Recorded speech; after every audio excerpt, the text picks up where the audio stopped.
beginning 2026, the commencement of the construction of modern sports stadia in 3 out of the 8 regions without sports stadia. Let me take that again.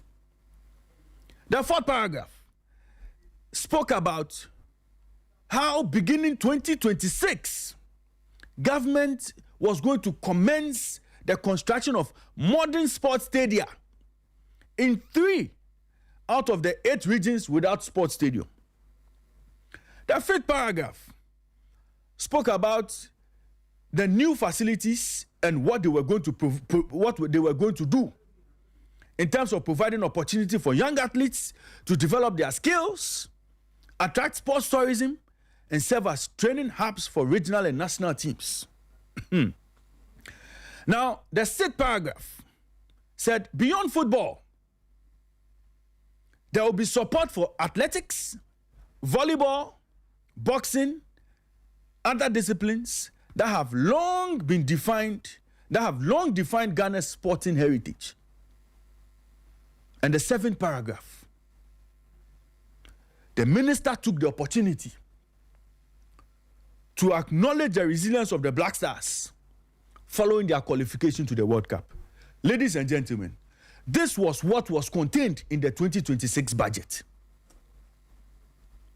So this was what government thought about the whole sports sector and promised to do in 2026. Ladies and gentlemen, if you have seen the construction of any new stadium in this country, come and tell me, show me where it is. In 3 of the 8 regions that don't have sports stadium, if you have seen the construction or the start of construction of any football facility, please come and hold my hand and take me to that facility. Ladies and gentlemen, if you look into the media review as presented last Thursday, look, you'll be amazed at how much various sectors within the economy, how much government has devoted to making sure the wheels keep running in various sectors of the economy. Now, when you look at that document and you go to page 84 of the document, and the document I'm referring to is the mid-year review of fiscal policy of the 2026 budget. Now, the minister said, in the spirit of transparency and accountability, allow me, Atu Forson, to lay before the House a clear account of some of the expenditure we, meaning his government, has made so far in support of government programs across sectors as approved in the 2026 budget. Now, the reason why I've gone back to this document is that I want to draw everybody's attention to why we are constantly complaining about lack of funding for sports. I want to draw everybody's attention as to why there's lack of money in the system when it comes to sports. And I want everybody to understand how the sports sector, or, in the scheme of things, when you talk about the economy, how the sports sector seems to be holding the short end of the stick and seems to be the most deprived when it comes to financial support. Now, the minister told us that to compensate public sector workers, an amount of 48.8 billion for compensation of employees had been paid, including 4 billion Ghana cedis contribution to SNIT and Tier 2 pension scheme. Listen to the amount there, 48.8 billion Ghana cedis. Let us continue. The minister also said to honor debt obligations, 21.5 billion has been paid. $700 million for Eurobond debt service and interest has been paid. And he says to restore confidence in the financial system, 10 billion Ghana cedis had been paid to domestic bondholders. He went on to tell us that an amount of 4.4 billion Ghana cedis had been disbursed to District Assembly's Common Fund. Then to the National Health Insurance Scheme. The minister made it clear that 4.5 billion Ghana cedis had been paid to strengthen the National Health Insurance Scheme, to strengthen and to provide specialized health care. An amount of 1.1 billion cedis had been paid to the Mahama Cares Foundation. To support quality of education, 4.2 billion Ghana cedis has been paid to get fund. To strengthen free secondary education and to ease the burden on families, 1.8 billion Ghana cedis was spent on free secondary school education program. We came to roads. 1.7 billion Ghana cedis has been spent or has been paid to Road Maintenance Trust Fund. To support job creation, 459 million Ghana cedis has been paid to the Youth Employment Agency. He went on to say that 961 million Ghana cedis has been paid to the GNPC to support the petroleum sector. To promote development in mining communities, an amount of 458 million Ghana cedis has been paid to the Mineral Development Fund. 7.1 billion Ghana cedis has been paid to the energy sector to provide stable power. 5.3 billion on legacy debt. Then for free compulsory basic education, 76 million as capitation grant has been paid. He goes on to talk about LEAP. 485 million Ghana cedis has been paid. Then, to provide nutritious meals to keep our children in school, 877 million Ghana cedis was spent. Ladies and gentlemen, to remove financial barriers in tertiary education, 537 million Ghana cedis was spent on no fees stress policy. He went on, mentioned lots of figures. Then, ladies and gentlemen, he got to the point where he disclosed support for the FIFA 2026 World Cup. Minister said 58 million Ghana cedis has been paid as government support to Ghana's participation in the 2026 World Cup. Ladies and gentlemen, listen to all the figures I mentioned. 104 million Ghana cedis, 144 million Ghana cedis paid to nursing training, all of those amounts we had. When it got to sports, the only expenditure the minister found worthy to be mentioned that government had released funds to support was the Black Stars, and that amount was 58 million Ghana cedis. Ladies and gentlemen, in this same year of 2026, we have seen the Senior Africa Athletics Championships. As we speak, those who provided support for that event are still being owed by the state. This same sports ministry would have to raise funds for the women's national team to go and play at AFCON. This same sports ministry would have to raise funds to take care of other sports disciplines. As we speak, the team is currently in Commonwealth Games. In that document, there was no mention of release of funds for any of these sporting events. The only thing that was worthy of note was the Black Stars 58 million. Ladies and gentlemen, again, in that document, there was nowhere the minister mentioned that funds for the construction of 3 sports stadia in three out of the 8 regions without sports stadia. There was nowhere he mentioned that money has been paid for the start of those 3 projects that he mentioned in last year's budget. So, how is sports expected to thrive? So, when you look at the economic policy of the government, money has been set aside to help the Ministry of Food and Agric with regards to its flagship programs, so that National Buffer Stock and Co will benefit 1.1 billion to modernize agriculture, 551 million Ghana cedis. To support infrastructure development, 1.1 billion cedis capex. All of these things. To improve roads, we've seen all of these ones. But when it comes to sports, we don't see anything. You cannot boldly mention the figures we are mentioning for other sectors for sports. But sports seems to be the sector that has lot of chains, lot of links, lot of bodies under it. So the national teams are part. Infrastructure is another. The NSA today is weeping because they don't have funds to take care of the sports facilities they are supposed to preside over. But no, the ministry does not see sports as a key sector of the economy that needs money.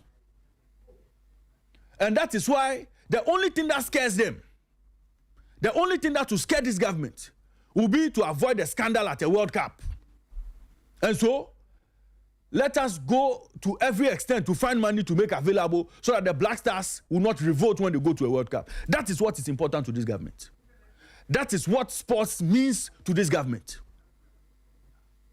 And so the sports ministry is suffocating. The sports ministry is bleeding.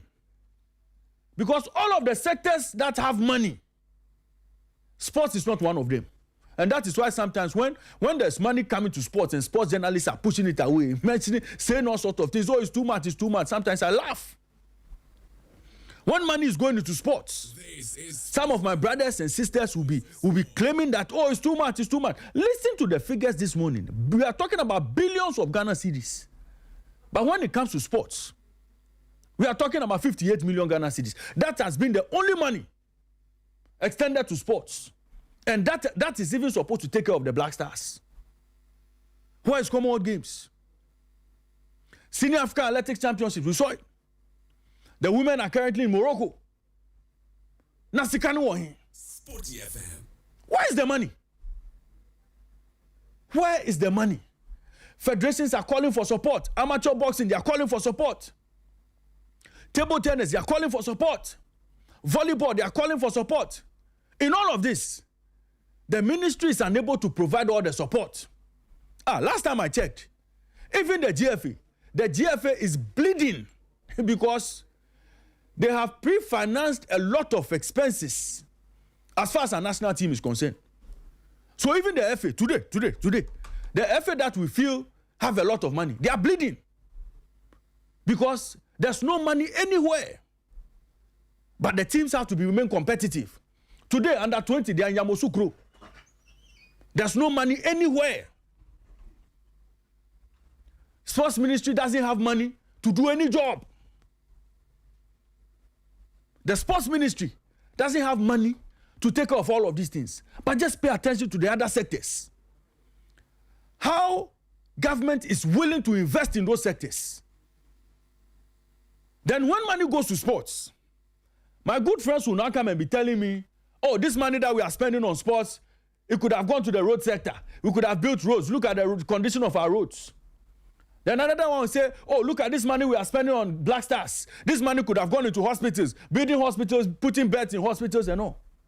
But just go and look at how much is given to all of those sectors. Go and look at how much is given to the agri sector and come and tell me how much in comparison to what sport receives is bigger, is the bigger sum. Look, if we are not interested in doing sports and only want to exist as an event nation, when it's time for an event, we quickly put together a team and go and participate in the sporting discipline.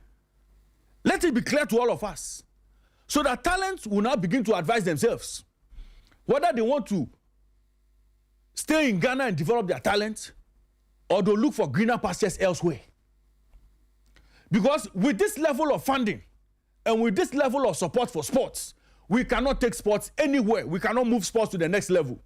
The only game we'll continue playing is to pump money to the Black Stars, all because we want to avoid disgrace. That is the direction we'll be towing. That is the line we'll be towing. Successive governments have paid lip service to making sports great. Almost as if they don't care about sports. They only care about events and competitions. So yes, it's time for Commonwealth Games. Let's quickly put together a team and let them go and represent Ghana. That is all we have been concerned about as a nation. We've become an events nation rather than developing sports. How can we develop sports when money for sports is what you call chicken change? How can we develop sports when the money allocated for sports is chicken change? How does that happen? How would they happen? How do we see our athletes win gold? How we see our teams win titles? How we see sectors within the sports ecosystem flourish? How is that going to happen? How we see world-class facilities in this country? How we see world-class stadiums? How we see world-class development centers? How are we going to see high-performance centers here in this country? How? When it is chicken change, we release for sports. I think that government must sit down and think hard about how and where they want sports to go. Nobody should come and tell me sports fund is the panacea. Nobody should say sports fund. How much is sports fund worth today? As we speak today, how much does sports fund have in their coffers to be the game changer? How much do they have? Government must pay attention to sports. And that is my message to them this morning. Government must pay attention to sports. Until then, we'll remain a nation that is only ready to go and take part in events. And when it gets to that time, they will find money to make sure the nation avoids disgrace. But to put up the proper structures from ground to the top, we must set up. If this government came in with a plan of resetting the sports system, I don't think the reset has started sports in any way, shape, or form. Because government is not willing to invest. Maybe they can come and prove us wrong with contrary figures as to how much they've invested. But as far as we can see from their own documents, when people are taking 85 billion Ghana cedis, sports is taking 58 million. Not even across board, but only for Black Stars. Where do we go from here? How can we move forward with this? I rest my case, but I'm hoping that things will change. There's no money in sports. There is absolutely no money going towards moving sports to the next level in this country. And the handlers must be aware.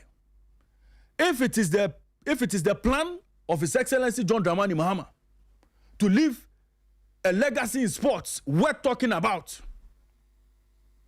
in his first 2 years, we are yet to see anything change. Why are we struggling to see things change? We are struggling to see any change because there's no money anywhere. I rest my case. This is Sporty FM, the voice of sport. Our money, when I'm money, our money, when I'm money, our money, when I'm money. Yeah, Sydney, je suis arrivé.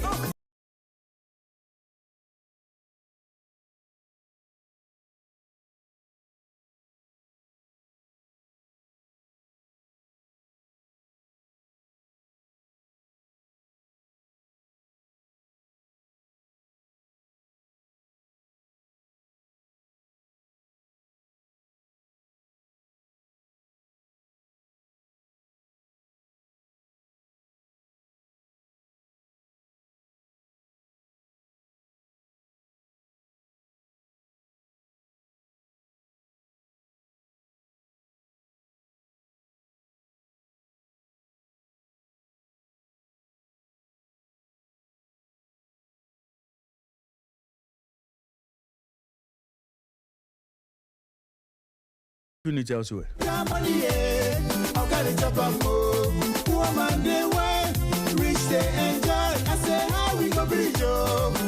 How will we develop the sports under such circumstances?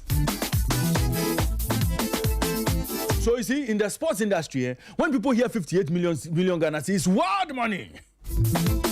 Because yes, they've not seen it in sports in a long time. As we speak today, the organizers of the Senior Africa Athletics Champion, they are owing Stoneboy. They should go and pay Stoneboy. All the musicians who perform, they should go and pay them. Nasikanu won here. This is Sporty FM, the voice of sport. You see, we can't do sports like this. We can't do sports like this.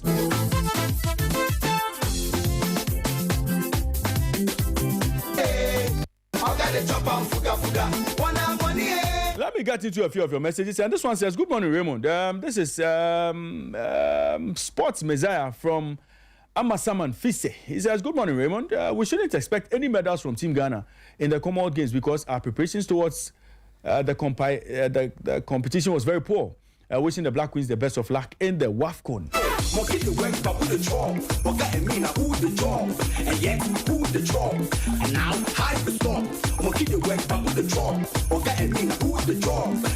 Keep your messages coming 0542571061 0542571061. You see, it's very sad that, you know, we want to see sports thrive, but there's no money, there's no investment. Ching ching.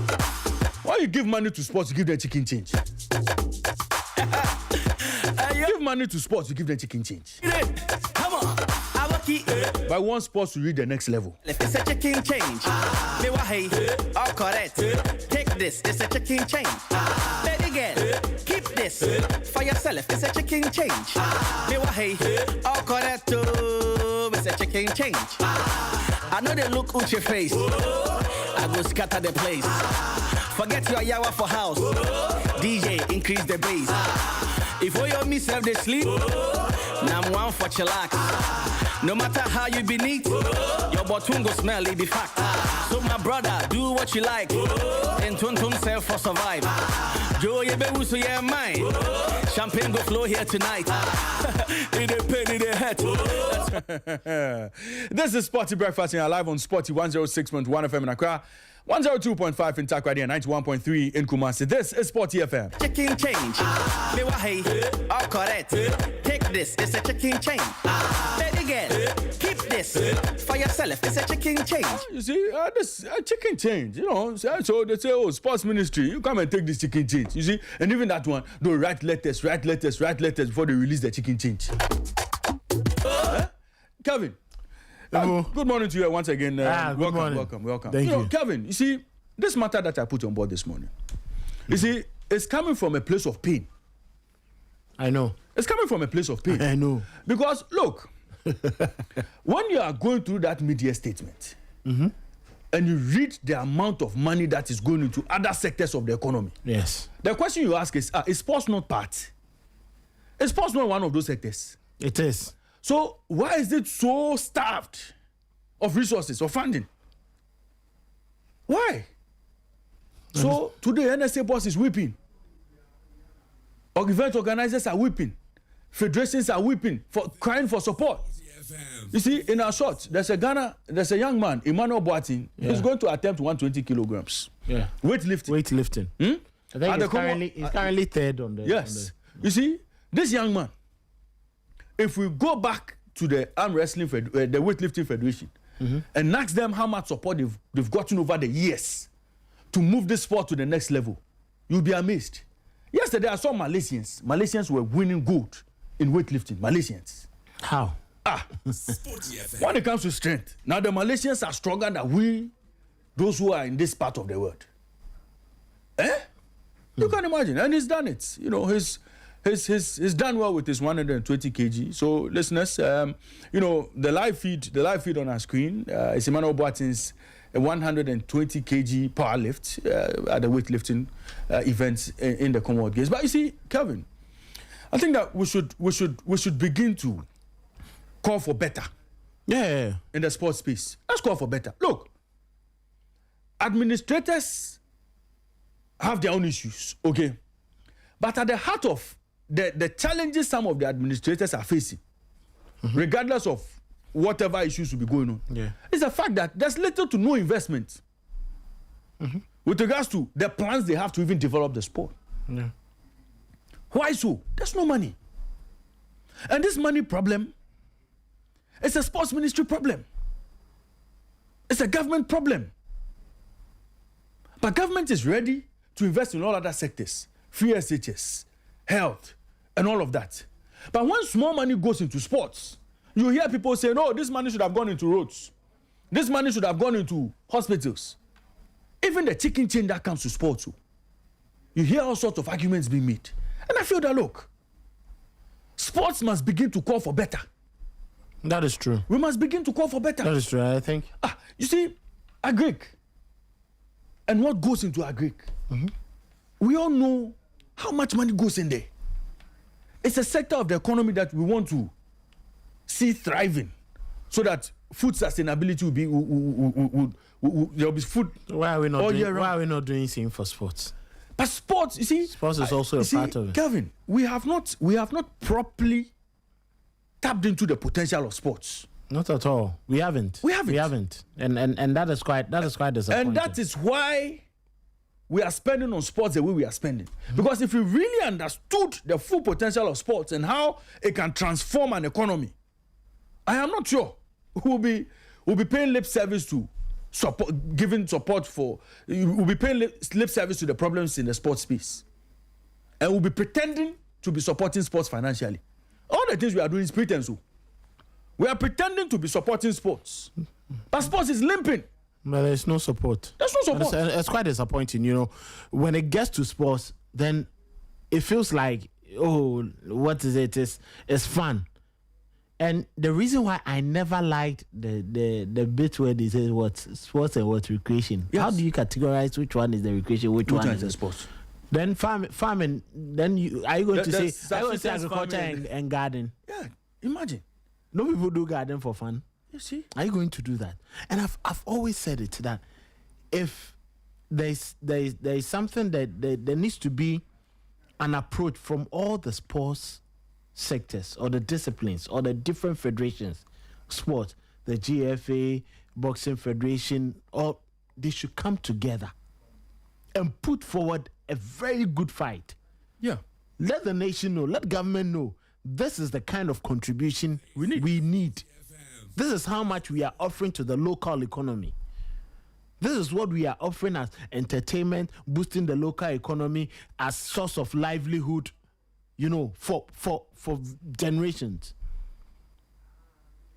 We have sunk sports to an all-time low to the point that we don't care anymore. Back in the day, ask yourself, sports was giving us so much, to the point that most of the public companies had teams in hockey. Ask yourself how hockey has sunk. This time, checkers, what? Now do you hear? Do you even hear of it again? You don't hear. Most of the Gapoa was what? Ghana Ports. Yeah. And I was Authority. Yeah. They had a team. Man. Yes. Gapoa. Yeah. There were other teams. Football clubs, hockey clubs, volleyball clubs, the security services. Yeah. Even Cesar Gibbs. Yes. Even Cesar Gibbs. Yes. It's dead. It's dead. It's dead and gone. And that clearly shows the approach. How many times haven't we called for the sports colleges to be brought up again and reignited? How many times haven't we called for that? They are not willing to invest. No, exactly. Nobody is willing. Nobody is willing but when it's time for a tournament, yes, we quickly organize assemble us. We want to go. Yes. And everybody wants to be present. The World Cup, the number of people who wanted to go on government support. Can you imagine? Meanwhile, the contribution and the voices to make sure that sports becomes better in the country has been ignored. When you say it, people think that, we're not so now Pekasa.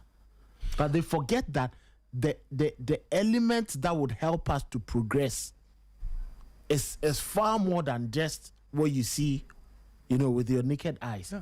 It goes beyond how the local economy is going to be boosted. The kind of work livelihood that will come to many.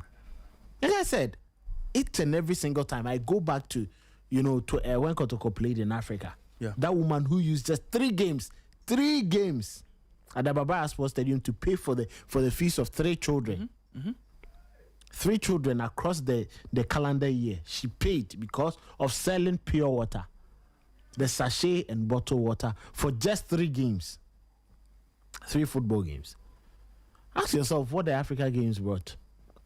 The ITTF Championship, table tennis championship that is currently going on at Boteman. Do you know how many people, by virtue of the water and everything that they do, how much it brings to them, at least the source of livelihood? Yeah. The children with table tennis, even weightlifting. Yeah. Do you know where weightlifting has sent us? So a good friend, Emmanuel Boateng. Boateng his dad is 124. He's lifted it. Great. Well, you see. So these are boys who need support. Exactly. They need support. We see athletes all over. And I'm sure Kofi, who is currently in Glasgow, knows how some of the athletes prepared. Yeah. It had to take even nutrition has become a problem for it. But when farmers call for, what do we call it? Chemicals, and then we decide they are provided. They are provided. Why is it that we don't provide nutrition for our athletes? Yeah. It's a problem. So you see, at the heart of all of this, it's a money problem. And I think that the sports ministry... Raymond, I don't think... You see, do you know in this country... The money problem, the money is there. People are just being... You see... Not willing to let it out. Because sports is not a priority. Because sports is not a priority. Look, today, if you are talking about one of the ministries that should have been the richest, based on investment and returns, it should have been the sports ministry. Yes. But go to the sports ministry. It's a very dry place. There's no money anyway. Yeah. There's no support. But it is this same sports ministry that is expected to take care of every national team, every sports event, everything that has to do with sports in this. How do they do that? How would they do it? How would they do that?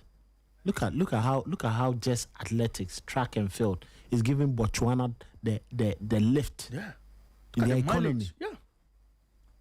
But we are here. Look at Letsile Toboho. The money he gets, he brings back, he invests into what? Agriculture, because he's doing what? Farming. And this is a homegrown talent. Thank you. Homegrown talent.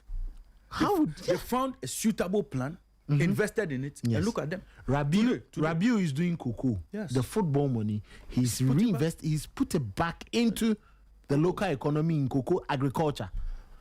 See, these are the things sports bring that our people can see. Exactly. And that's why I'm saying I blame the various sports federations. They should sit down, put together a document, make a case for themselves, present it. I've seen Patrick Yalboma, the MPP MP. For Okaikwe. Is it Central?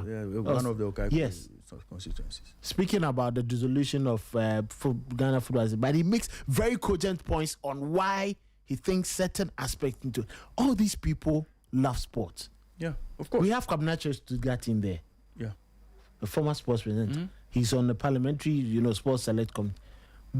Just come together, all the sports federations, put together a wholesome document. If it's about paying people for research, just do it. Make that formal approach and let government know that this is how much we are going to bring back to the economy. These are the livelihoods we are going to support. This is the future that we are giving Ghana. And the plow back into other sectors of the local economy. Let them know when you put together a very good case, nobody will question you when you call for money. And then the government will now be forced to inject money into sports. Government says they are building 3 new stadia. The old one needs body works improved. Yes. Even the 3 new ones, they've not started. Zero. Meanwhile, there are tournaments ahead. What about maintaining the old ones? No money. Zero. Kevin, we may have to go to Cote d'Ivoire. No, the sports, you see, if you want to do sports, sports is money. Yeah.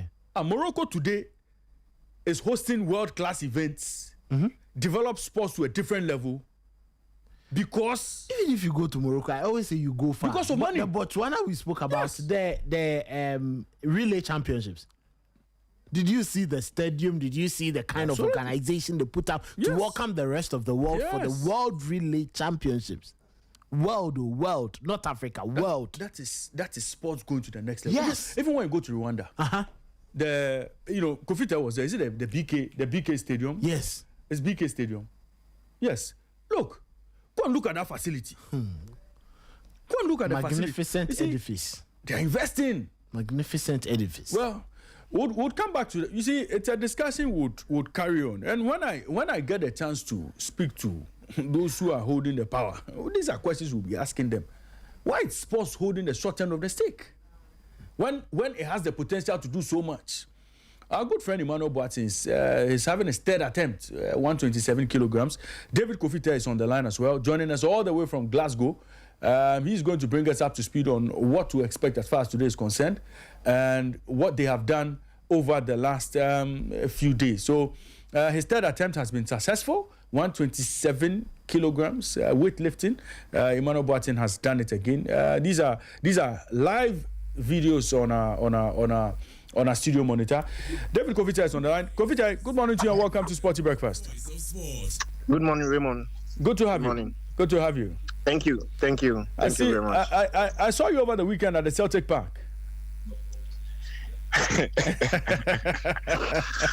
Yeah, you're not wrong about that. Yeah, just enjoying a bit, right? Small chilling. Yeah. Right. Kofi, it was a very, it's been a very difficult start for Team Ghana at the Commonwealth Games. We've seen our swimmers really struggle in the competition, finishing 7th, 8th last, struggling to progress to the next stages of their various competitions. Bring us up to speed on what's happened so far. And our boxers getting beaten as well. What's been going on for Team Ghana over the last few days? I think that the last 3 days, since last Friday when the event started, the momentum around the team camp seemed to be high. But then when the competitions started trickling thick and fast, we realized that, we have a long way to go when it comes to competing at the highest level, So swimming started, opened Ghana's campaign for them at the Tollcross Swimming Center. And it happened that Abeku Jackson, University, Ivan Snowden, all of them had their chance to be in the pool. Unfortunately, none of them were able to make any progression to the next stage of the competition. But speaking to them, you realize that, it's more about the experience for them than anything else. And I believe that going forward, they will come better. It was the same thing that had to do with boxing as well. Yesterday was one of the days where we had a lot of our boxers coming into the ring to fight, and it was only Amadou Mohamed who was able to give us something to cheer about, where he stopped his opponents under 1 minute. The rest of the boxers, especially the female boxers, couldn't really do much because speaking to the president of the Ghana Boxing Federation, he made mention of the fact that some of these female boxers, it's something that they are trying to inculcate in how they go about giving these boxers the opportunity to also compete at the highest level. And so they know that we don't have a very strong team when it comes to the female side of boxing, but then it's good for them to have the experience so that in the subsequent competitions they will come good. But in the last 3 days, I think that it has not been something that we can actually smile about, but we can only pick the positives and believe that at the end of the competition, we'll come back home and then try and fix things, Right. Kofita, on the swimming front, what have you picked up from the athletes, with regards to their disappointing start? Let me put it that way. Their disappointing start. What have you picked up from them? What have they been saying? And how are they feeling ahead of, the few competitions left for them to take part in? So, they are very calm. I think that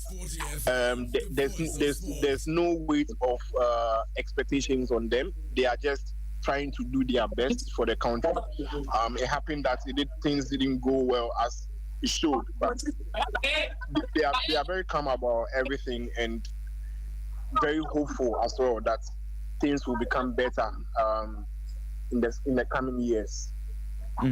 Well, on the boxing front as well, Amadou Mohammed, he has shown lots of promise. I think he won the award of the Amateur Boxer of the Year, if I'm not mistaken. He seems to be showing lots of promise. Based on what you've seen so far, are we likely to get a medal from the youngster, looking at what he's done so far? So I think that in boxing, there's this growing hope that we could get a medal or two from boxing. One of the disappointments that came over the week obviously has to do with Wahid Omar losing his bout. You know, because among the boxers, he's like the most experienced, and so they were all looking up to him to make sure he brings some hope and smiles to Ghanaians. But unfortunately, he lost his bout, and now the mantle is on Amadou and the other guys to try and salvage anything that is left. And so I believe that boxing is something that we can actually hope for a medal. And Amadou showed it yesterday.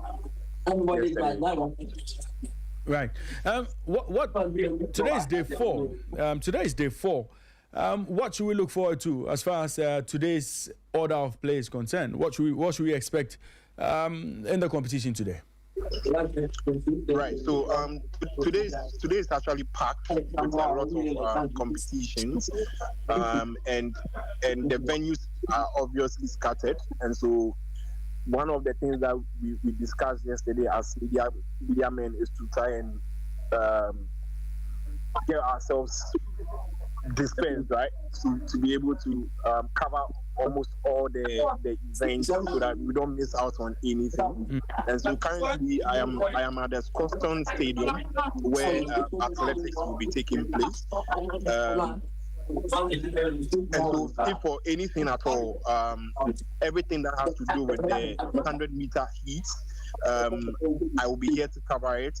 There's weightlifting where Emmanuel Boateng obviously is competing in athletics. Saminu Abdul Benjamin Asamati, and Isaac Botu will all be in action few minutes from now after 10 here in the local time. And also Zainabu Issa will also be competing in the short put F57 final. So it's just a straight event. So anything short of that, we should probably see Zainabu winning either gold, bronze, or silver. Also, there's boxing, where Ramatu Kwe will be fighting in the women's 51 kg round of 16. Precious Akain Nete will also be fighting in the men's 70 kg round of 16. Ebenezer Ankara will also be fighting in the men's 60 kg round of 16. Swimming, obviously, we would have Nubia Ejei, who has already competed in other categories, which she didn't do well, but she will be in the pool again, racing the 50-meter backstroke. That is one of her forte. So we are hoping that at least she can be able to make some progression when it comes to the 50-meter backstroke. There will also be para swimmer from Mr. Heto, who will be in the pool as well. This is Sporty his FM. first time also competing at this level, and so I spoke to him actually, and he is much more grateful to be here in the first place and to even have the opportunity of competing at this level. And so I believe that most of these athletes, because it's their first time at the Commonwealth Games, it's more of the experience for them. And so if there's any expectations on their shoulders to win medals, I think that we should be quite measured with that. Well, on the, I know there's a bit of para competition also, at the Commonwealth Games. Have we managed to do well in that field as well? Because I know Ghana put forward a very strong para team. What's been going on with the team? Right. So the para event actually starts today. And so that's why we are going to see Promise Aheto in the pool today. We are going to see Zainabu Issa also. We are going to see Zainabu Issa participating in the short put final. An experienced athlete like Bocho Nkegbe? Bocho Nkegbe, sorry. Yeah. So Bocho will be participating in track para athletics. And so it's something that we should look out for. But these are the two people that will be competing today. That has to do with Promise and then Zainabu Issa. There were reports that the minister yesterday, the sports minister, held a meeting with the athletics team ahead of the start of their competition today. Were you in that meeting? No, I wasn't in that meeting. Right. It was a closed door meeting. Okay. We only caught like a glimpse of the things that we probably had to discuss in there, but these are things that obviously were in closed doors. And so, but what I heard obviously is that the athletes met the minister. They discussed a few things that has to do with welfare matters and all of that. But at the end of the day, they are hoping that they will show up and make the country proud. Right. What have our boys been saying? For the 100 meter 4x100 team, the 100 meter runners, what have they been saying? Right. So we were at their training session yesterday. I think that they are ready. Their body language and everything shows that they are also happy to be here and to make their country proud. They didn't really speak to the media officially, but what we witnessed obviously shows that they are ready. And at this level, we can actually put some weight of expectation on them to deliver for the country. Kofi, let me leave you to go cover today's proceedings. Hopefully tomorrow morning we'll be back again to run the rule over everything that happened today, and then look forward to day 5 of the Commonwealth Games. Have a good time and enjoy your stay in Scotland. Thank you very much, Raymond. Thank you. Right. I miss you, though. Yeah, I miss you too. I'll see you soon. When you're coming, let me see. I want the Scottish skirt. You see, Kelvin, you see that one? The kilt. Kelvin says it's called the kilt. You see that one? I wear the skirt. Liam, if the skirt within the way. Right. Come here. One for me, one for Kelvin. I hear you. Right. All the best and have a nice day. Right. So that was Kofite, David Kofite, our man on the ground. He is currently in Glasgow, bringing us up to speed on everything that's been happening in the competition so far.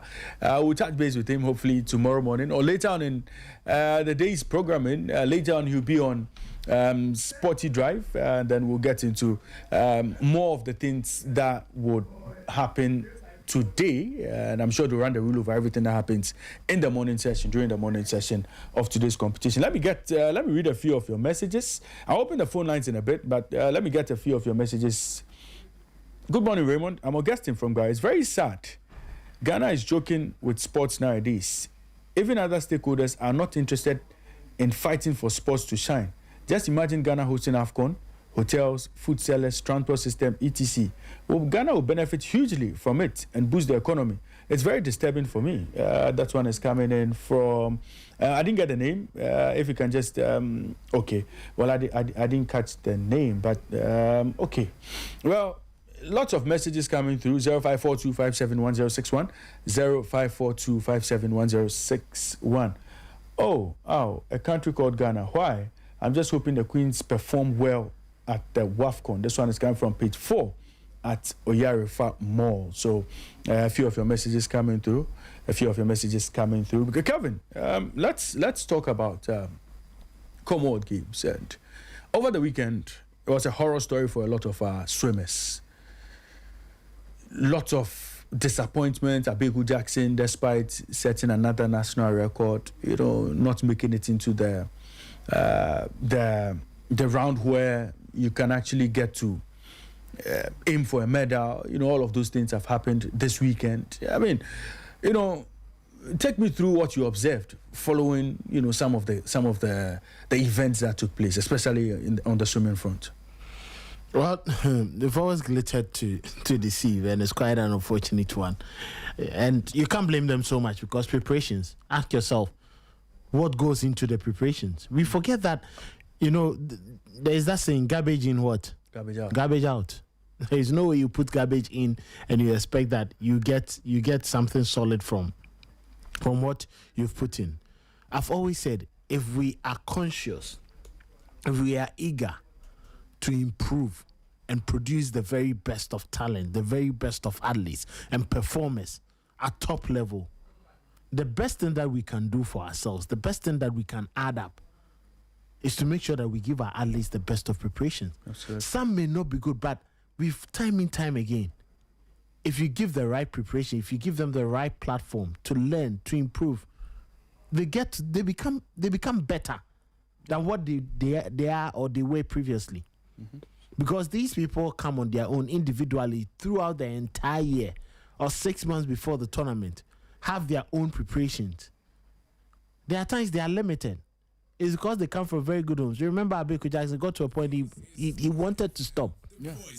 Because it is the parents, it's the family funding it. If they get tired, nobody continues. Yeah. And that needs to come in what? The federation. And where is the federation getting their money from? If there is no support from the government, even with the best coaches, the best facilities for them to even practice swimming. Remo, you and I know that it is not just any water. It is not just any water. It is not just any garment.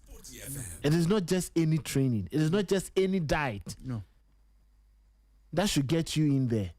Sincerely, if I'm training and they tell me to eat protein, someone might be taking bacon.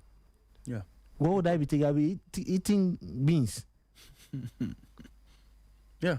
They will not be the same proportions of protein. Someone will say, oh, it's protein. Now, but we all know different foods and how they digest, or our bodies react to them.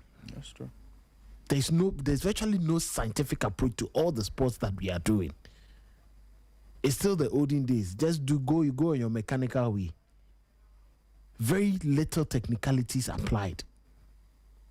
And in any case, in any sense, there is no way we will get to the very top. And I wasn't surprised with the sort of performances we put up, especially in a sport where it is not really dominant here, where our focus on it was very minimal.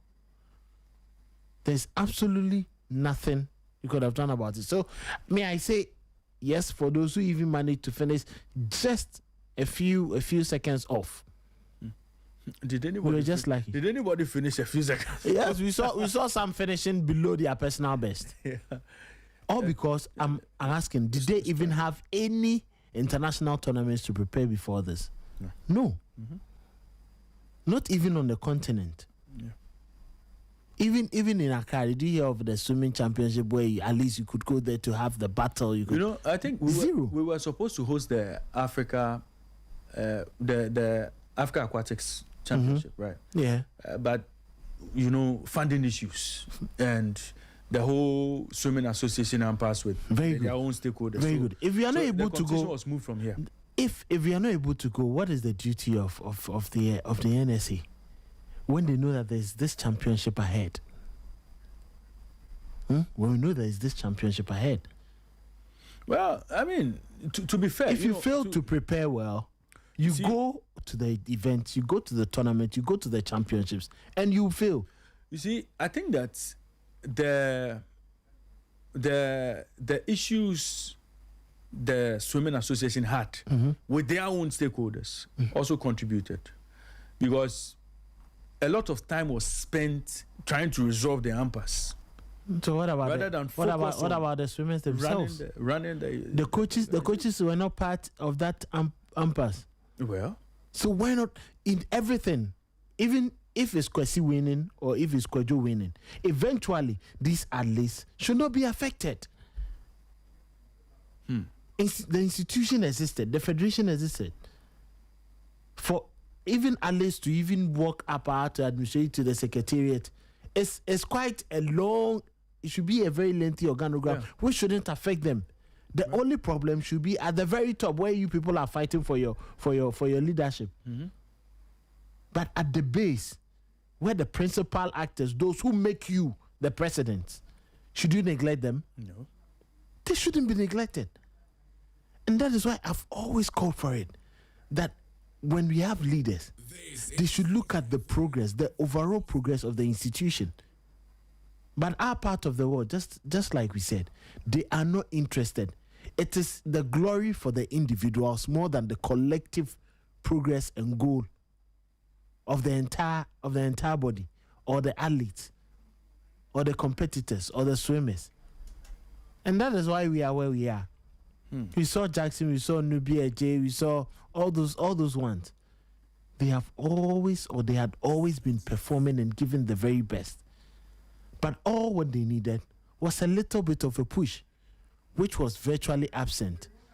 And once it was absent, you don't expect these lads to get to the very best out of this. And that is why we are here. So for me, I'm just not surprised. If you don't give me an environment where I'll thrive, you don't expect me to put me at the biggest stage and you expect the same results from me. It will never happen. It's the reason why look at the preseason and what the coaches are going through.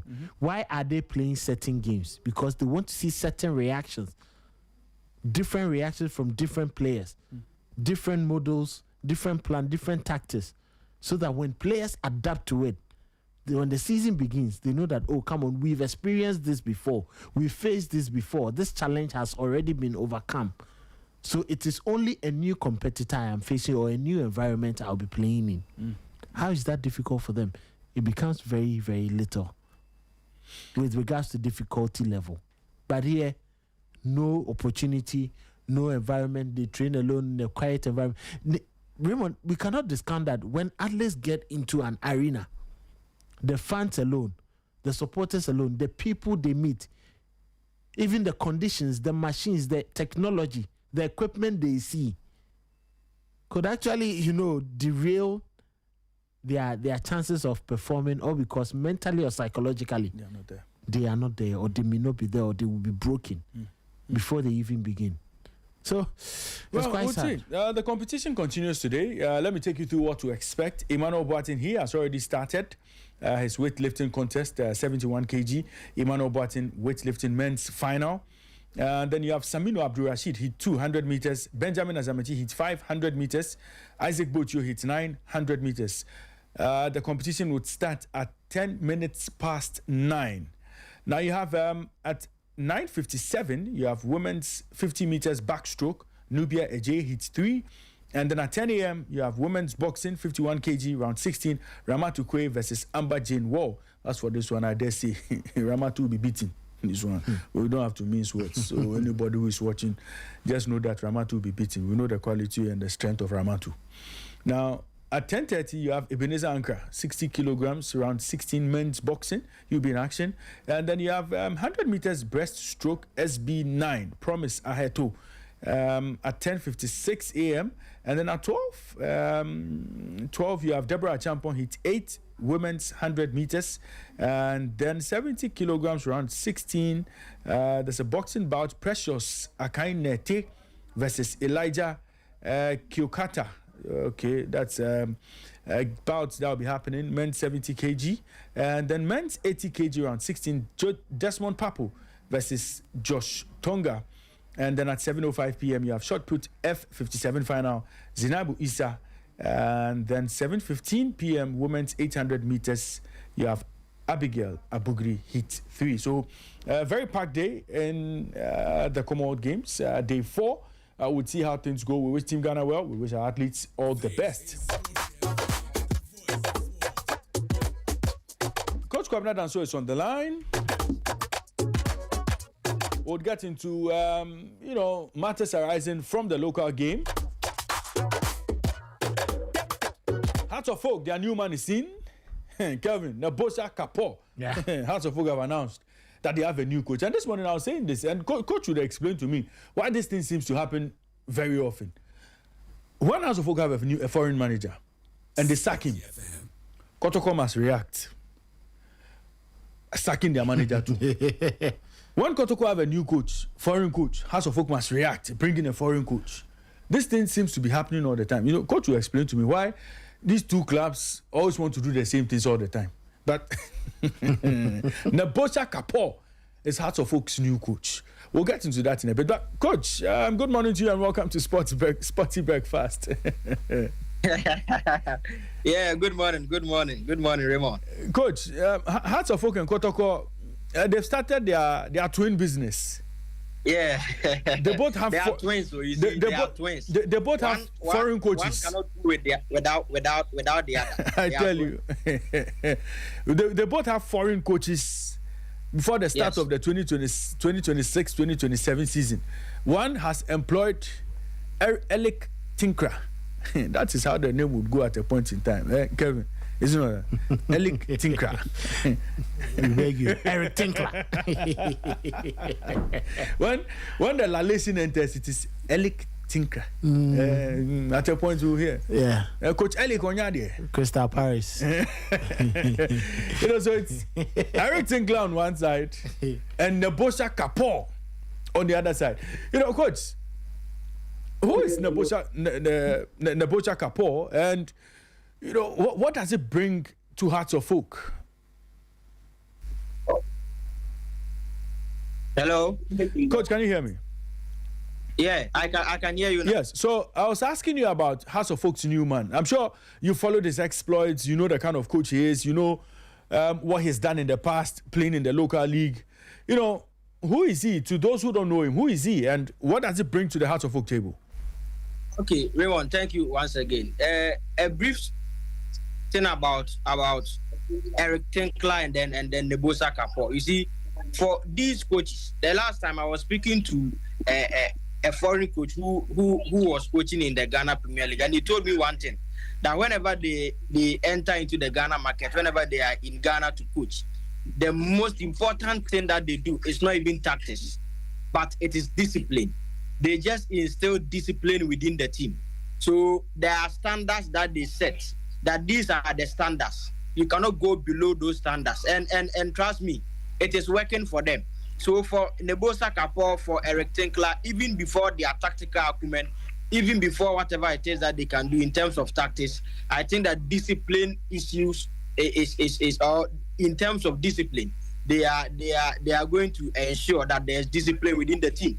I was looking at some of the videos from Asante Kotoko, and look at how the players, how they were training. No one was complaining. Trust me. Probably if it was a Ghanaian coach, some of them would be murmuring that coach, oh, this is too much. But he said, I am going to kill the players.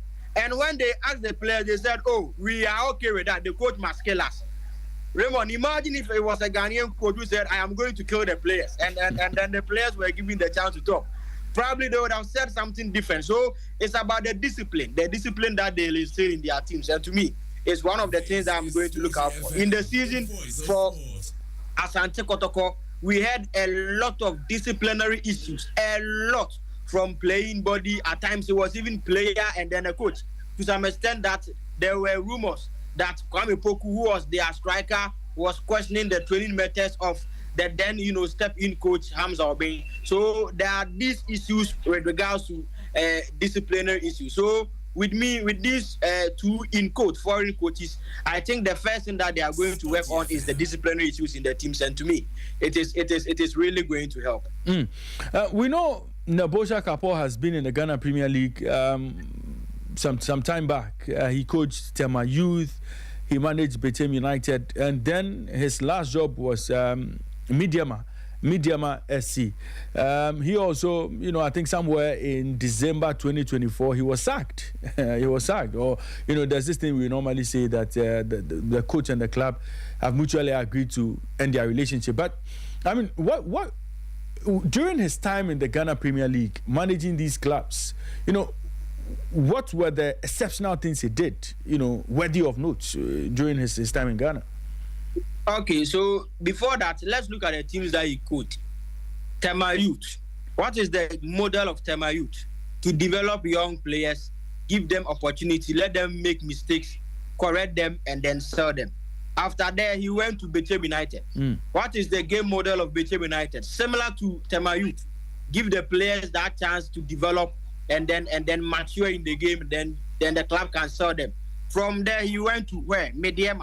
What happened at Midyear? Midyear was a club which was, in for results. So unlike the two previous clubs that he had coached, Midyear gave him a different perspective, a club which was looking for results. And what was the results? He was unable to to finish his contract at the club. So to me, Nebosa Kapor has a point to prove at Hasselhoff with his works in the Ghana Premier League. To be very honest with you, to me, he did not do anything extraordinary, no. He did not do anything exceptional, no. But that is not to say he's a bad coach. That is far from that. He's never a bad coach. Now, at Hasselhoff, as I said, he has a lot to prove. A lot to prove. And coaching the biggest clubs in Ghana, Has and then Kotoko, goes beyond tactics. Yes, we know that tactically he is good. He is able to read the game very well. He is able to react. There are coaches who can react. There are coaches who cannot react. He's a coach who has a plan A, who has a plan B, so he can react. But coaching Hasselhoff, one of the biggest clubs in Ghana, if not the biggest, goes beyond tactics, goes beyond just being flexible. It encompasses a lot of things, and these are some of the things that I'm expecting the Bosa Kapor to be able to manage. Yes, there were political tensions in coach in Midyear. But Raymond, you are going to agree with me that there's no tension in Midyear that is bigger than the tensions at Accra Hasselhoff. Yeah. So if he was unable to really manage the ones he faced at Midyear, he must be in for a bigger one at Accra Hasselhoff. So how he's going to manage that is my point of interest. So even before the tactical aspect, I am looking at how he's going to manage, the tensions and then everything around the club Accra Hasselhoff. Coach, what do you have for us on the transfer front? Okay, so on the transfer front, this morning there are a lot of deals going through. There are a lot of things going on in the backstage. But before that, if there's one team that I must really commend, it is Aduana Stars. And how Aduana are attacking this particular transfer market or transfer window, Raymond, is mind-blowing. Now, with Aduana Stars, we all know the story that I told you that Seydou Sana was on the verge of joining Midyear. But Aduana really put, the plug on that particular transfer and decided to give him a contract extension. And as we are speaking to you, Seydou Sana has, renewed, but it was the initial report is that it is just for one more season. And I think that if you extend the contract of a player for one season, then in P they will say Abrewe now they Abrewe there. You are just postponing the funeral. Yeah. So it means that by 1 year this conversation would come back again to haunt you. And I think within that 1 year period, Aduana Stars, if they really want to tie down the player, there should be a lot of backroom talks and all that to be able to secure the permanent future of him. And then there's one player of Nations FC, Emmanuel Ano. We all know his quality in the Ghana Premier League. Last time on the show, I told Nathan that Nations FC has promised the guy that they are going to give him a new contract, an improved one, so that he can lead them in their CAF Confederations Cup campaign. But I'm hearing a story from Aduana Stars that Atapoku, the CEO, decided to negotiate with Nations for Emmanuel Ano, but all negotiations proved futile. So Atapoku decided to involve Osajefo into the deal, because you see, Nations and then Aduana, they have this relationship. Osai Kofor, we all remember Osai Kofor from Bechem United to Nations FC. Most people felt that he's not going to leave Nations, especially at a point where his coach Kasim Okanse Mengo brought him. But Aduana went to Nations, negotiated with them, and then was able to get the services of Osai Kofor. Now they've done a similar one, but this time the man leading it is the owner of the club, Osajefo himself. has spoken with the CEO of Nations, and then he has spoken with the president of Nations, Divine, that he's interested in Emmanuel Ano. Nations were trying to prove stubborn that they would use the guy in the African campaign, but Osajifo has told them that they should give Emmanuel Ano to him, and he's willing to, to pay whatever fee it is that Nations FC wants to get from this particular transfer. So it is on. Ediana for Emmanuel Ano from Nations FC. Again, the manager for Caleb Amankwa and then Salif Ibrahim Di Maria, Nanedu Jemfi Kumenim Bemakese. He has spoken. And this is more or less a come get me plea, Raymond, because he has told some people within Asante Kotoko that he is open to bring Salif Ibrahim Di Maria and to some extent Caleb Amankwa to Asante Kotoko for free. That is the underlined word, for free. He said that he can bring these two players to the club without collecting a dime, And as it stands now, I'm hearing Kotoko is not really interested in any of them. But the manager really wants to bring these two players to Asante Kotoko. Coach, that is it for some of the transfers. Coach, that is, trending as far as the Ghana Premier League is concerned. Coach, the last one you spoke about today, the Kotoko, they shouldn't even be interested. What is not really interested? They shouldn't be interested. Sincerely, they shouldn't really be interested. I saw the new. I like it that you are giving us this info, but sincerely, at this rate, at this time, what would be the benefit of those two players in the current scheme of affairs in Ghana football? I don't know, but from your your experience and your technical eye and your tactical side of the game, I know Michael Asaribodu is laughing within. Salif Ibrahim, Caleb Amankwa, this point in time for Kumasi Asante Kotoko. I don't know what you think, but sincerely, if I am part of Asante Kotoko's management or recruitment team, I won't even, give an eye. I won't even blink for anybody to see that, there is an interest. I don't know what you think. Could these players add anything special to Asante, especially when they have been off for a while? Especially, Caleb, I don't know about Salifu, but these players have just been on the quiet for some time.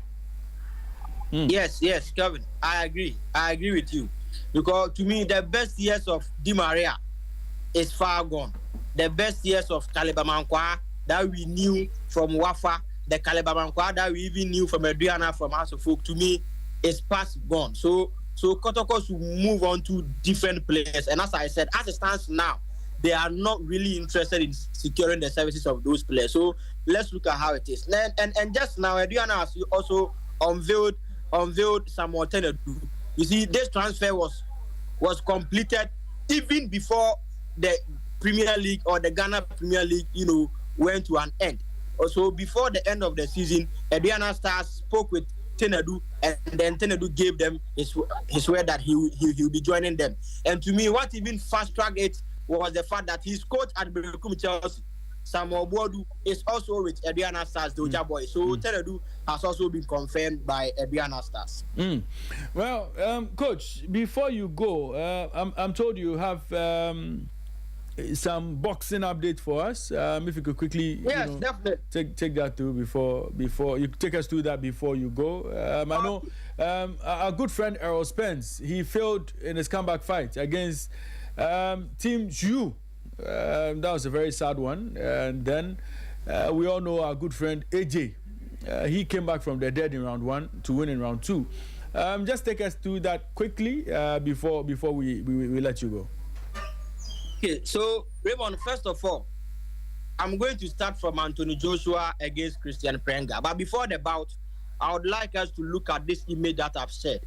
You see, sometimes sports is just more than winning. Sometimes sports embodies a lot. It speaks a lot. There are a lot of things within sports. Now, before the fight, we saw that Anthony Joshua, with his apparel, had these writings in it. Now, we've seen that there is IBF. You see, he is a former IBF heavyweight champion. That is why there is IBF in his tracksuit. Now, there is IBO there is WBA, there is WBO. These are the world titles that Anthony Joshua have held at the heavyweight division. So for the IBF title, we all know the story that he beat Klitschko for that title.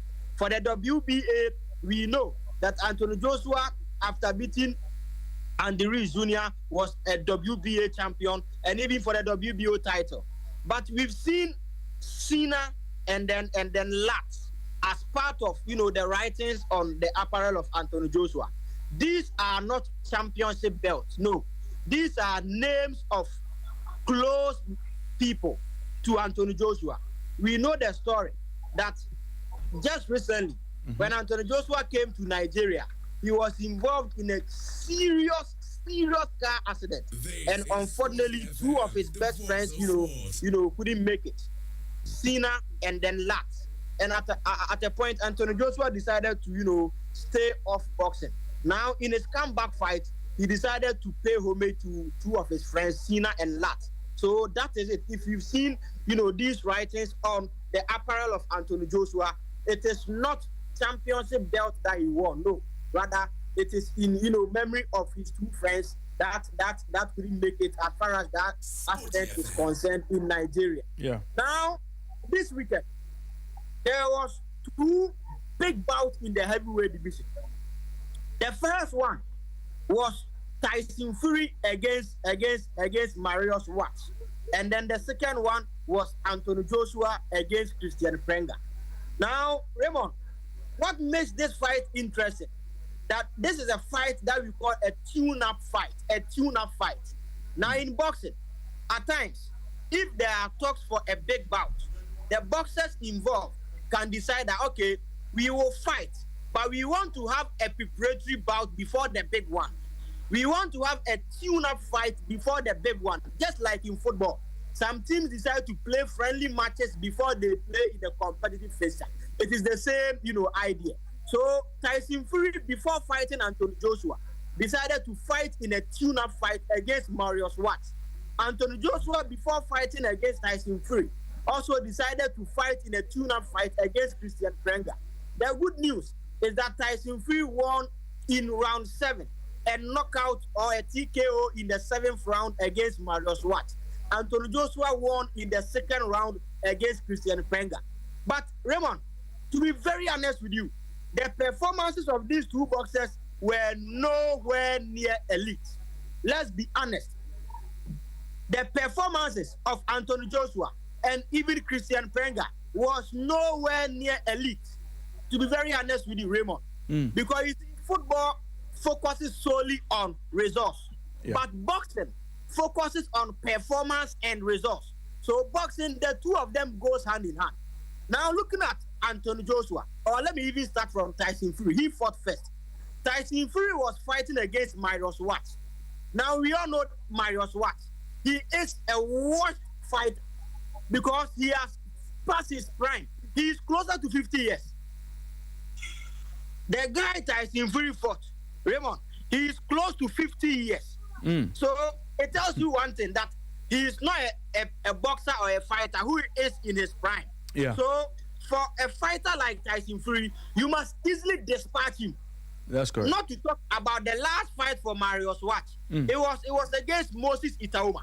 And what was the result? In round 1, Moses Itaoma knocked out Marius Watts because Marius Watts has passed his prime. But a boxer that Itaoma beat in round 1, Tyson Fury was able to beat him in round 7. And, even in round 3, Marius Watts lined, an uppercut and a right overhand, which wobbled Tyson Fury. And to me, if you are to fight like this against Marius Watts, then clearly you are past your prime. Coach, can you hold your thought for me? Hold your thought for me 1 second, okay. 1 minute, because on our studio monitors now is Heat 2 men's 100 meters Commonwealth Games, and Rashid Saminu, he is about to get onto his marks, and okay, so the race has started, and Saminu is in the lead. It's almost looking like it's an easy hit for him, and Rashid Saminu would finish his first heat with a time of 10.01. So Rashid Saminu has won his heat and is telling everybody to cool down. So he says he's telling everybody to cool down. So Rashid Saminu for Ghana has won his heat. Heat 2. He finished with a time of 10.01. So, Coach, you can continue. Okay, then that's some good news for the Ghanaians. Yeah. Now, looking at the fight in round 1, Marius Watts knocked down Anthony Joshua twice. Sorry, Christian Prenga knocked down Anthony Joshua twice, 2 times. 2 times. Although Anthony Joshua won the bout in the second round, but the first round was the worst round in a fight of Anthony Joshua, the worst opening round in a fight of Anthony Joshua. And you see, in the fight, Raymond, Anthony Joshua decided to employ what we call the high guard to protect himself, the high guard. And I'm going to show you how the high guard works in boxing. Because in boxing, there are a lot of ways to defend against punches. Now, for Anthony Joshua, he decided to use what we call the high guard. And I hope it is clear over there. This is the high guard in boxing. Yeah. This is the high guard. Okay. Raymond, is it clear? Yeah, it's clear. It's clear. We can see the high guard. Yeah. Okay. So I am going to, teach how to open up the high guard in boxing. Because this was how Christian Prenga opened up the high guard of Anthony Joshua, and he was able to knock him down twice in the first round. So give me your high guard. Yes, this is the high guard, as you can see here. Now, Raymond, in opening up this high guard, the 2 hands is high. So there are 2 ways of opening up this particular high guard. The first one is to go to the body. So you give him a liver shot for him to drop one of his hands. And as soon as he drops that hand, you give him an overhead kick. So it's a combination, a 2-point combination. It must be very quick. So, Coach. One. Yes, so Coach. One. It must be very, very quick. Coach, this is the first one to open up a high guard. Coach. Now the second one is to target the guard, to create an opening within the guard. So you point one of his hands to move it away from his face, so that this left side will be open for you, for your left hook to land. So this is the second one. This is a high guard. You point within the guard to displace this protective hand, and then you go with another left one. So that is back.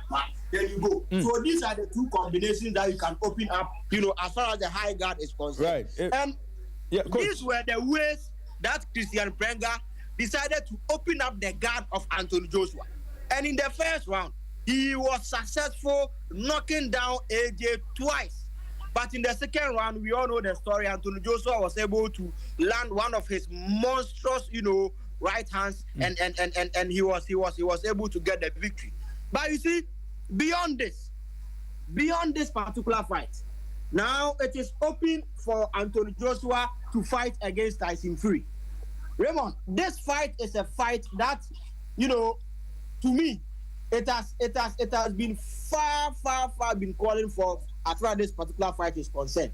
Because somewhere even around 2015, 2016, to some extent 2018, 19, 20, we were all expecting this fight to happen one way or the other.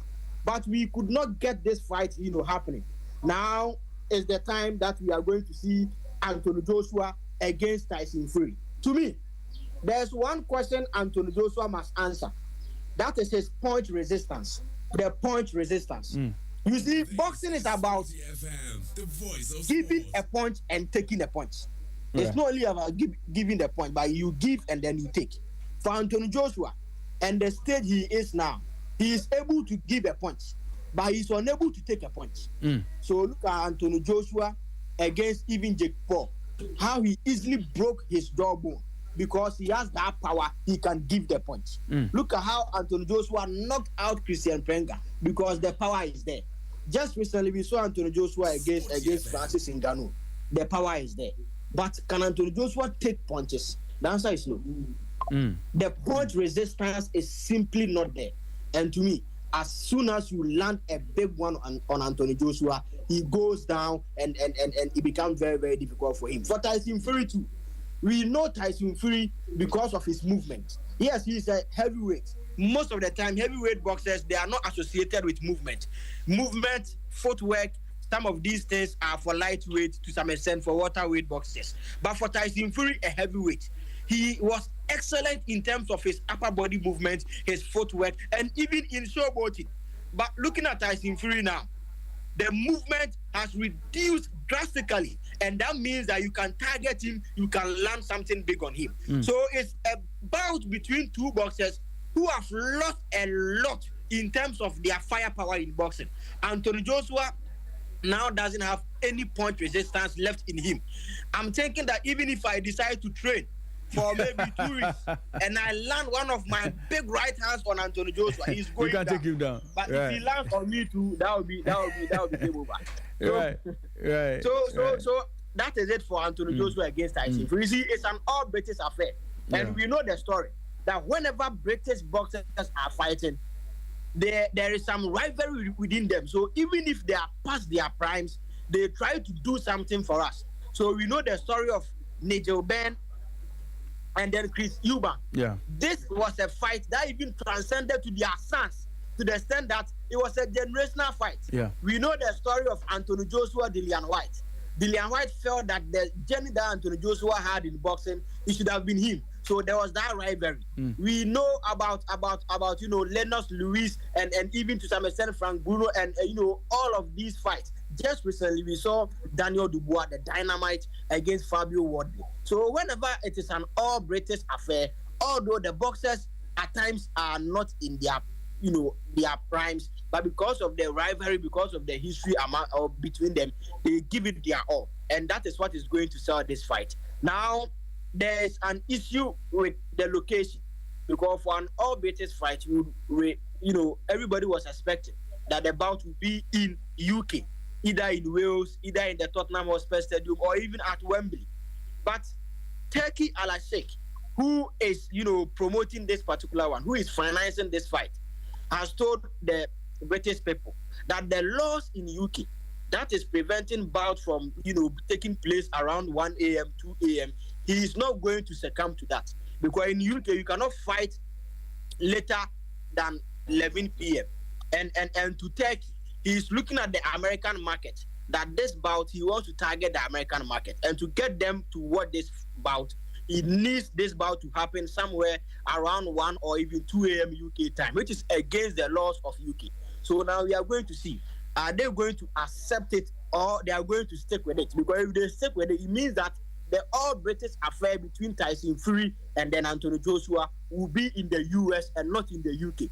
If it will be in the UK, then it means that the British Board of Control people must accept that for once they are going to allow a fight, beyond the stipulated time. It is just like Ghana here.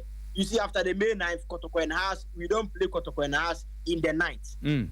Just like that. Right. So they have that one too in UK, and now we are seeing at how that one will really pan out. Right. Away from that, it was the end of a career for Errol Spence Jr. Trust me.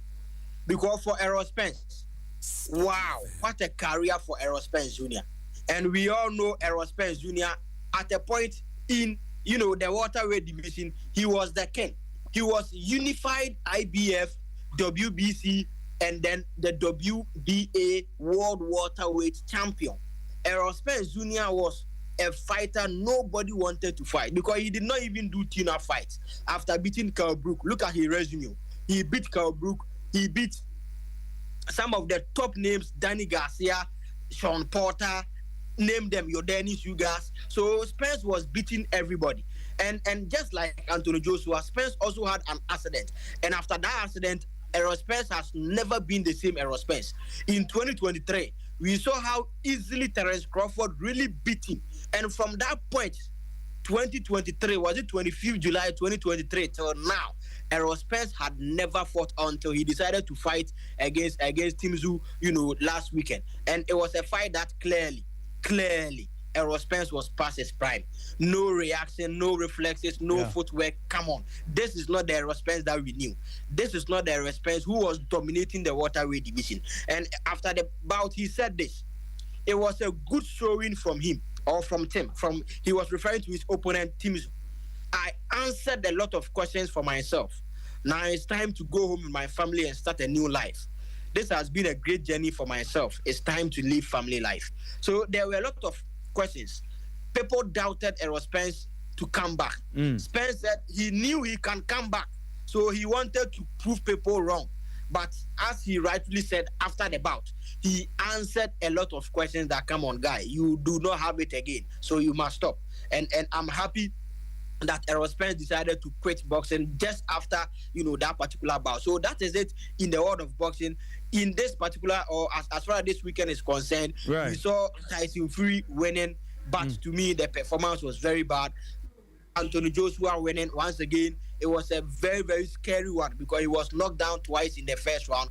And then Errol Spence was also beaten all the way in Australia against Tim Tszyu. Now, in the welterweight division, there is a brewing bout. Devin the Dream Honey against the businessman, Keyshawn Davis. And this bout is, it has entered into purse bidding. Devin Haney is going to get 75% of the purse, and then the businessman Keyshawn Davis is going to get 25%. Trust me, Raymond, it's about no one would want to miss because these are two high IQ fighters, Devin Haney and then Keyshawn Davis. So when that fight is made, you analyze it and then you say on it. Coach, let me say a big thank you to you for joining us on the show this morning. It's a pleasure always having you on Sporty Breakfast, and hopefully we'll catch up in the coming days. Oh, definitely. Right. Thank you. And my greetings to Kelvin, Madame Dupes, Immortal, and then everyone out there. Coach, why special greetings to Madame Dupes? Oh, I said Kelvin, I said Immortal, and I said Madame Dupes. So they are. But there are more than one Madame Dupes in there. Coach, have a nice day. Okay. Thank you. All right. And that was Coach Kwabena Danso joining us on the show this morning, taking us through some transfer news, transfer updates, and of course, taking us through the boxing bouts that happened over the weekend. So a big thank you to Coach for staying with us. Now, on our screens, we still have the men's 100 meters. This should be heat 4. Yes, this should be heat 4 if I'm not mistaken. Yeah. And Watson has just won it. Watson from Jamaica, he's won it in a time of 10.11 seconds. Yes. And so it's looking exciting. In heat 5, I think Benjamin Azamati from Ghana will be taking part. And so we'll bring you updates on that particular race as it happens. So yes, Rohan Watson, he has finished that race in a time of 10.13. And Kelvin, that's a very slow time, eh? Yeah, very, very slow, and it's quite surprising in there. But I said these are not the A-list athletes you would want to see. These are not the A-list athletes. But I think that it's quite unimpressive. But let's wait to see what will transpire going forward. Yeah, there's a lot more that we'll be looking forward to. Yes. There's still the weightlifting currently ongoing, and Ghana is still looking forward to seeing. Yeah, Boateng is still on. Yeah, Emmanuel Boateng is still in there. Yeah, the finals of the 71 kg. He looks drained. He looks drained, but I think he just finished there, so they are complaining. I think was it a disqualification? Yeah, I'm sure it's a no lift. I'm sure something possibly happened. Team there. challenge denied. Yes, so they challenge for the result to be actually reviewed, but unfortunately, looks like the complaint is that it looks like the strap wasn't well, No, I think it's a hand. Sometimes when you lift with the bend, with the bend, it will not. Exactly. So it has to be so. Okay, so quite unfortunate for you. Yeah. But we hope he sneaks into the medal zone because he's shown a lot of promise. Yeah, very impressive. Very impressive from him. And you could just see the disappointment on the coaches and officials, the Ghanaian officials' faces when the challenge was actually denied. Hopefully he would have another opportunity to just make it better and then lift that weight and progress to maybe get into the medal zone. But another Ghanaian should be in action in the men's 100 meters in a bit, and that should be Benjamin Azamati. So we are waiting for that contest. And Ford from Barbados, he's doing all the pre-race antics, as we call it. All the pre-race antics. But Kevin, I mean, Hearts of Oak have a new man, Nabosha Kapoor. Yeah. The Ghana Premier League won't be a new place for him. He's been here before. Yeah. What does it bring? What does it bring to the Phobians? Well, I think that he brings solid organization. He brings that, rigidity with regards to, defensive blocks. And I think that the Phobians wouldn't be far off from what he is offering, because that was a similar style that Didi Dramani built for them last season. Unless Atufuk are doing away with the crop of players that they have. And I think the only problem will be how to, help him with the transitions. He may have Mauli Waye and all that, but he needs a proper finisher, which I think that Atufuk haven't had in the last couple of years. And last season, even Didi Dramani was complaining about it. Their goal scoring ability has always been on a low. And if you want to get the very best out of football, if you want to win, if you want to be winning matches, you need to make sure, as much as your defense is good, you should have equally good attackers to be winning games for you. Atufuk drew over 14 games last season. And that is not a mark of a good championship winning team. At home, they drew about 9 times. And clearly, imagine if you had 10, about 4 of them into victories. 4 would have mean 8 points for them, because 2 points. 4 times 2, 8. Midyear won the league ahead of Atufuk, not by a margin of 10 points, which means that the Phobians would have been in good place to lift last season's championship if they had a potent attack. Now, one problem for him is if the coach assesses the players currently in the team now and wants to add up, have the Phobians lifted their ban? The ban on transfers? It is still hanging. It has become an albatross on their necks, which means that they would not be able to do what? Add up to their roster. And if you are not able to add up to your roster, what then happens? It means that you would have to deal with the same players that you have in your folds, which would be a bit problematic to any coach. Because Nathan, if I come and I feel that, yes, I need alterations, I need improvement, 1 or 2 in certain positions, and I cannot have that opportunity to buy, ask yourself, is the House of Folk youth team really trusted that you think that, I can really trust the best of my youth? Let's go to Europe and see some of the trusted youth developers. Chelsea, Manchester City. Do they rely solely on their youth to excel? No. Arsenal with the Hale End boys, Manchester United with the youth team. They only add up, in certain, positions which they feel that the players are making progress to get there. So, yes, the Bocha Kapo, his experience on the local scene is going to help Atufuk. I think that one aspect of his game has already been set by Didi Dramani. Unless the players vacate those principles, all he needs to do is to just look at the attacking third. Or do I say from the midfield, the link-up play between the midfield and the attack. Last season, the Phobians were so unlucky. Injuries to Hussein, suspensions to him, injuries to Abdul Karim and suspensions to him. It wasn't really the very best. The likes of Rafael and Ponce. Kelvin, so in lane 2, you have Horatio from Guyana, Oldham, Azamati in lane 4, Malua in lane 5, Rara in lane 6, and Ford in lane 8. So lane 7 is vacant. Lane 7 is vacant. Lane 1 is vacant as well. Yeah. This should be an easy one for Benjamin Azamati. Well, he should be able to sail through at least, just qualify for the next stage. If you look at all those athletes in there, the time is not too impressive. And Azamati getting back or return. Remember, he couldn't be in the African Athletics Championship, so hopefully. And off they go. And it's looking like Azamati is in the lead, getting a lot of competition. On the far left from Ford, so Azamati comfortably jogs to a finishing in a time of 10.00 seconds. So very good finishing times for the 2 Ghana athletes. Azamati finishing with a time of 10.00, Saminu finishing with a time of 10.01, and we are waiting for Botio, who would be taking part in Heat 9 to also give us an impressive showing. That is a very good race for him. He's battled lots of injuries, and for him to make 10.00, 10 flat, I think this should be his season's best. Yeah, this should be his season's best. I'm really impressed with him. He's actually gone through a lot in the last couple of months, and that is quite impressive. And as you can see, he's been recorded as his season's best. Yeah. Starting very high, he did not, give chance to anything. And I think that, yes, he made mention when the Africa Athletics Championship was ongoing, he made mention that, yes, he's trying to recuperate very well. And when he gets back, it's going to be fireworks. And I'm glad that he set the tone. We've seen from Botio, we are expecting to see Botio. Samino has done his bit, so we just wait to see Botio. I'm not sure Joe Paul will be in the 100 meters. No, Joe Paul is not taking part in the 100. Yes, so that is quite good, and we'll wait to see what will happen. But that was quite a good race from Azamati. It doesn't matter, the competitors. Once you make 10 10 flat, 10-0-0.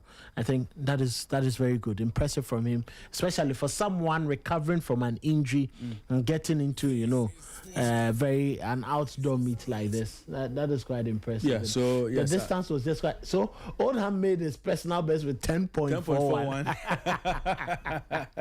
And that's an that is too far away. Then we could have sent Andor and the likes to go and compete them because they're gonna have made these times. Andor will finish second in this. But where's Gada? Gada should come and just finish it because these athletes, and you see that all this boils down to the funding we are talking about. Because if you have enough money, your athletes will qualify and they will be able to perform and be in these. Yeah. And I'm just quite a bit disappointed that they don't have them in there. But I think that's impressive. Impressive from at least the two Ghanaians who have made it so far. 10.01 and 10.00. I think that is quite impressive. When you set the tone like this, when it even gets to the 4x100 meters, you know that you are in good stead. All you need is a very smooth baton changer, then you could be good for the kill. So back to the Nebota couple. Yeah. So I think that the Phobians need to do him some good. What Toby, I'm sure our brother Ben Julius Emuna is listening. They need to clear off that albatross of their necks. Because I have never seen a club without sound transfer policy making waves across Europe. Remember, let's just look at the clubs who have performed or who are performing. PSG, quality, signings all around. You look at Barcelona, even last season when they got in Rafinha and the likes, it actually boosted, their performance. Look at how Arsenal managed to win last season because they brought in some very good additions. Eberechi, Eze, Victor Gyökeres, he was Arsenal's top scorer last season. Still, many don't fancy him. But he managed to reach more than 20 goals in the season, about 21, 22 goals. And that is quite impressive. We've seen clubs performing all because they've made good signings. Look at this season. Tottenham and how they've managed to just get players.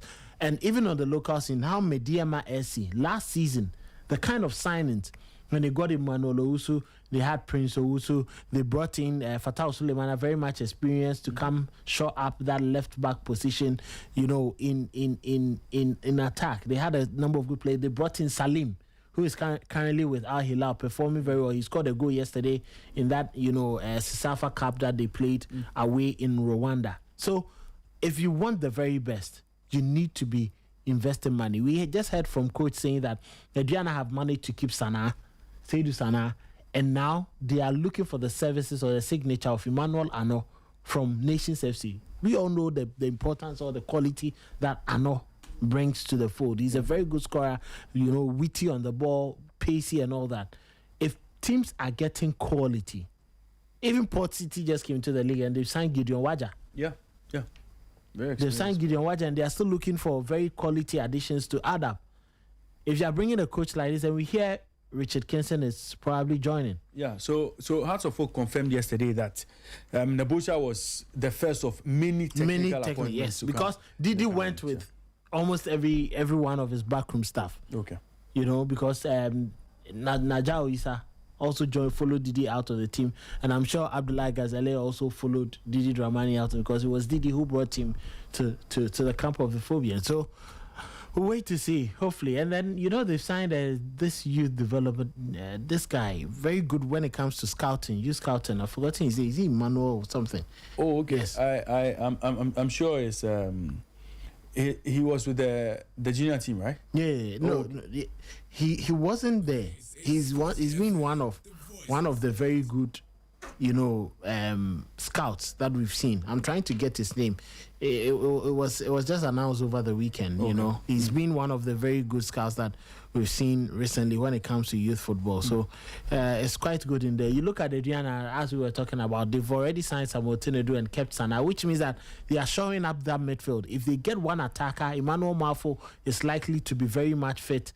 And if you have Henson and Ponsant, Daniel Awuni, look at the kind of forwards, look at the kind of players that, Adriana is getting. So even Kaela have signed Golden Warriors, at the defensive midfielder Abdul Basit. Yeah. So if you want the very best, all you need to do is to make sure that you go into the market. And if you have this, albatross on your neck, if you have this transfer ban, how do you make the progression to get in there? So Adriana have also completed the signing of Stephen Amankona. Amankona. So look at the intent. You may not like Amankona for whatever reasons, but when it comes to delivering, and he understands the Premier League, and he's in a terrain where he loves. He's still in the Bono region, of course, and that is a terrain he loves. From Brecum, Chelsea, he came to Kotoko, didn't work, went back in there to play, and now he's made the move to Adriana, which clearly gives that indication that yes, you may not have lots of additions to your team, but when you are getting quality, it only boosts the morale and lifts your team to a certain level. So waiting to see what will happen going forward. But I think that yes, Hearts of Folk are making some good progress with what they are doing. Kotoko and the other clubs, I don't know how quiet they've been quite quiet on the sea, but wait to see if they would also be reaching agreement with other new players on in there. So let's wait and see. Lots and lots of talent to be looking forward to. So wait, see. There's a lot to look forward to in the Ghana Premier League. 2026-2027 season would begin somewhere in September. The weekend. Coach will be joining House of Folk, Sule Adamu, as assistant. Okay. Formerly Heart of Lions, Okori United. So he's likely to join the camp of the Phobians as well. So we are just waiting to see what will happen. A lot of transfer news, but we'll just wait to see if things will pan out. Ghana Premier League is expected to kick off the weekend of September 4 to 7, 2026. We'll bring you up to speed on everything that happens in the lead up to the start of the Ghana Premier League.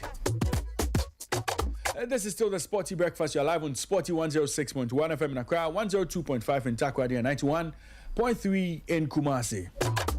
Let me get into a few of your messages.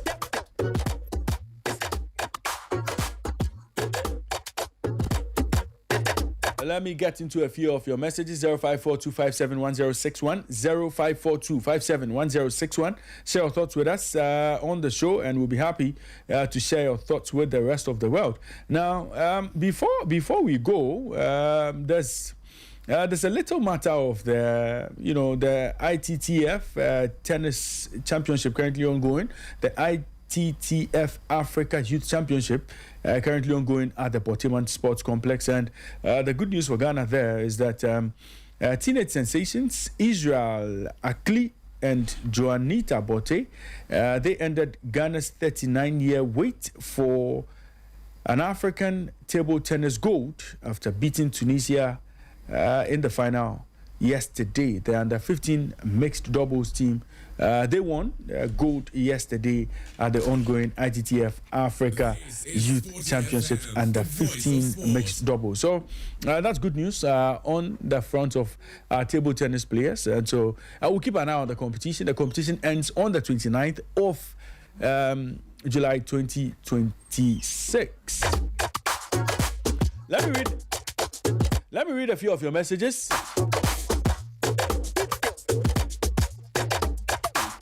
0542571061, 0542571061. This one is coming in for the Black Queens. This one says, "Good morning, Raymond. I wish the Black Queens the best, and also if the sports ministry should put proper procedure in moving our sports to the next level." Thank you very much for your thoughts. And this one is coming from Tete Mike. That's Inside English Football at 10 a.m. And then, of course, there's news at 12. At 12:30, we bring you Sporty Plug.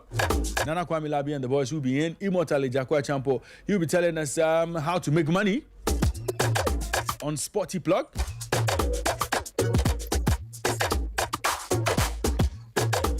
And then at 4 p.m., we bring you Sporty Drive. Fifi Banson, the Dynamite, he'll be seated to deliver Sporty Drive at 4 p.m. And then at 7, there's European Nights. The boys will be seated to talk about what's been happening in Europe. A very busy transfer window. We'll get into all of that at 7 p.m. tonight. And then at 10, there's ball up top. No, there's no ball up top. There's no ball up top today. Well, by in between time, lots of podcasts, lots of sporty stories for you.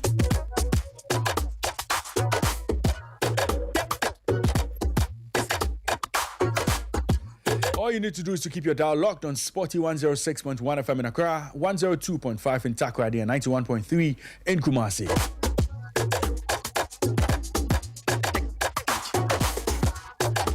Well, before we go, I'm hoping that all of you would wish Team Ghana well. Keep Team Ghana in your thoughts and prayers as they seek to deliver gold medals or any other, medal, silver, bronze for Ghana.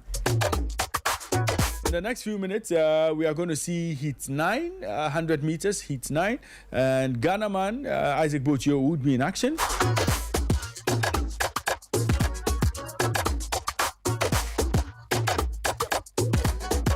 We'll be keeping an eye on everything that happens in this year's Commonwealth Games. And David Kofita, our man on the ground, he'll be bringing us up to speed on everything that's happening in the competition. Heat 9, Isaac Botio would be featuring in the 100 meters on our screen.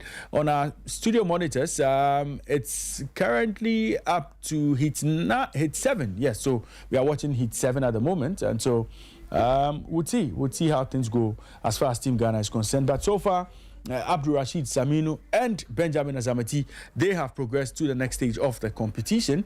So we'll see how things go for all our athletes. So semi-finals for Team Ghana.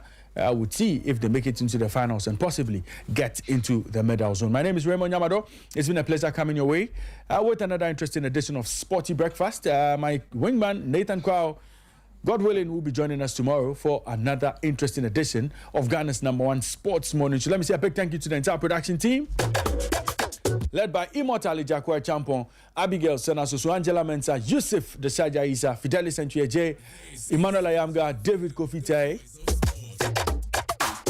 and of course our team lead providing all the support. A big thank you to our team lead Gary L. Smith, and a big thank you to the entire production team.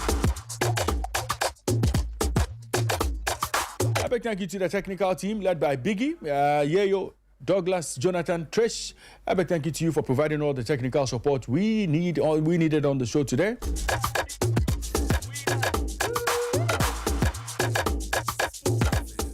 Total English Football is next. My name is Raymond Yamado. Until we meet again, God willing, tomorrow morning, keep listening to Sporty 106.1 FM in Accra, 102.5 in Takoradi, and 91.3 in Kumasi. Sporty FM, we are the voice of sport.